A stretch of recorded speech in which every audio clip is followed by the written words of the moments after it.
I remember as a child wanting to spend just a little extra time playing the Sega Genesis, or maybe it was the Nintendo 64, or the PlayStation, or the other PlayStation, or the third place, whatever the case was. Loved playing video games, and my parents would always tell me, "No, you gotta start focusing more on this and stop playing the video games." Turns out, you can make quite a career playing video games, or even making video games. Our next guest, he knows all about it. He's been in the industry, and he's helping the next generation of video game superstars come up. Hold on, it's something you've heard a lot about, but you might not know just how powerful it is. Michael Chang joins us this morning from the Bay Area. He's the founder of VGCD Academy. That's Video Game Careers Demystified.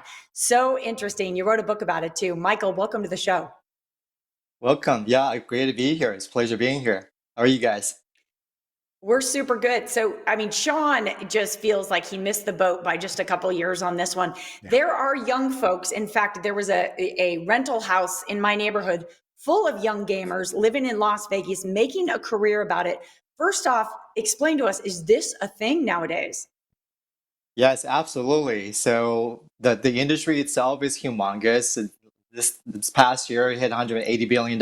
It's bigger than the movies industry, it's bigger than the music industries combined.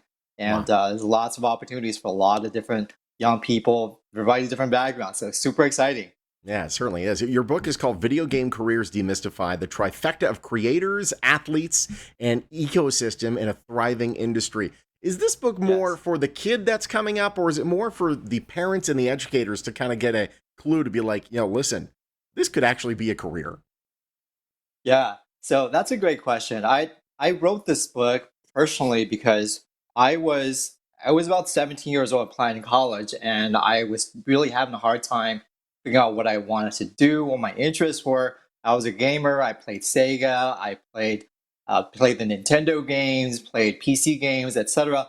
And I didn't know what I wanted to do. Ended up choosing a college major that didn't make sense. I had a 2.2 GPA first semester in college, Oof. and long story short, that fast forward about 30 years, worked in the industry for about 15 plus years, and realized a lot of parents really need as much education as much as the young people do.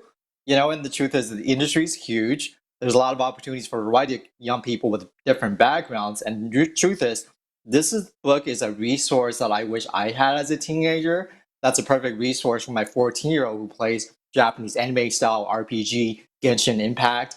Mhm. And I think more than anything else, it's a resource to teach the parents as much as the teens that with this industry that there's opportunities that you can unlock. All the skills from concepting, planning, pitching, selling games are very transferable into a lot of different areas. So very much for the parents and the teens both. Hmm.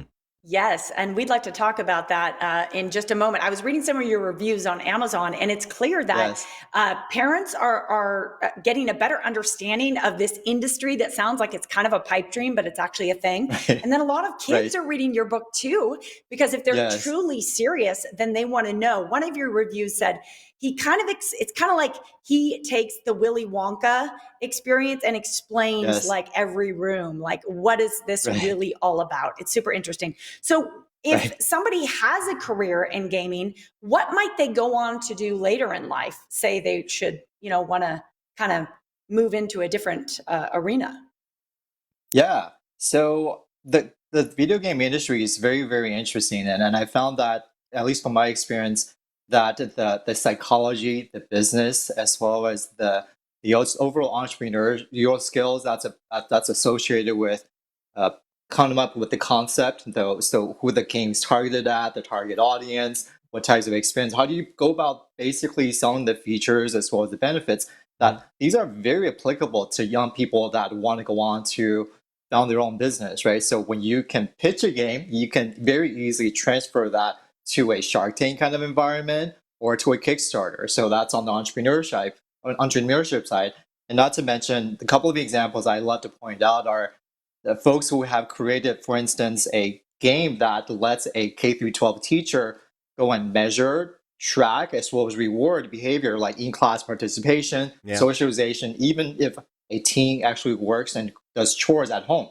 So that's a clear Mm. application in education. Not to mention, another example is someone who is creating a virtual reality brain training game specifically to go and counter the cognitive degenerative effects due to aging from Parkinson's, Alzheimer's, as well as dementia. So I'm super excited. Those are just three different examples that are very applicable in entrepreneurship, healthcare, and more, right? The one with school in particular, Yeah. they've proven that gamifying things and creating like Yes. achievements to unlock can get a Yes. kid to be like, you know what, I'm going to find that and I'm going to get that achievement. It really works in a great way. We're going to point people towards your website and a special offer that you have right now. Michael, great idea for a book and great getting to Nice talk to to you, my meet you, friend. Michael. Yeah, thank you very much. All right. First 3 chapters of this book you can get as a free download right now. You just have to go to the website you see right there on your screen, vgcd.academy/contact-us. All the information you need is right there. And kids, I would definitely get that in front of your parents.